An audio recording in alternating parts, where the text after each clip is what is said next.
ठाणे आणि पालघर जिल्ह्याची ओळख ही वारली चित्रशैलीने जगभर पसरली आहे। जिव्या सोमा म्हसे यांनी वारली कलेला जगमान्यता मिळवून दिली असली तरी मूळ ठाणेकरांना आदिवासीची वारली कला, त्यांचं घर, घरातील साहित्य याची ओळख करून देण्यासाठी उठळसर येथील महाराष्ट्र स्पोर्ट्स क्लबचे अध्यक्ष योगेश भंडारी यांच्या पुढाकारातून वारली संस्कृती आणि कलेचा जागर करणारा देखावा तयार करण्यात आला आहे।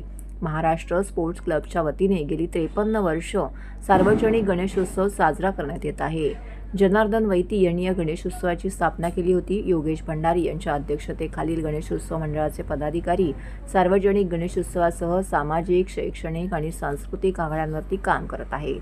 दरवर्षी या मंडळाच्या वतीने वैविध्यपूर्ण देखावे तयार करण्यात येत असतात। यंदा या मंडळाच्या वतीने वारली चित्रकलेचा प्रचार आणि प्रसार करण्याच्या उद्देशाने आदिवासी झोपडीचा देखावा साकारला आहे। झोपडीच्या कुडांवर नैसर्गिक रंगात चितारलेली चित्रे, झाडे, वन्यजीव यांच्या प्रतिकृती लक्ष वेधून घेत आहेत।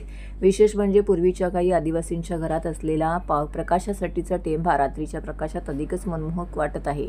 हा देखावा पाहण्यासाठी भाविकांची येथे रीघ लागलेली पाहायला मिळते।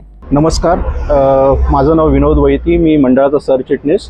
यावर्षी आपल्या मंडळाला 53 वर्ष झालेली आहे। हे सगळे आपले कार्यकर्ते आहेत आणि या सगळ्यांच्या सहकार्याने आपण हा देखावा आज उभारू शकलो आहे। जसं तुम्ही बघू शकतात की या वर्षीचा देखावा आपण वारली प्रकाराच्या किंवा संस्कृतीच्या ह्याच्यावरती आधारित आपण मांडलेला आहे। जिवा सोमा म्हसे ज्यांनी या कलेला जागतिक पातळीवरती एक ओळख करून दिलेली आहे, त्याच्याच सपोर्टमध्ये आपण या गोष्टीला इकडे एक प्राधान्य ठेवून आपण हा मांडलेला हे आहे।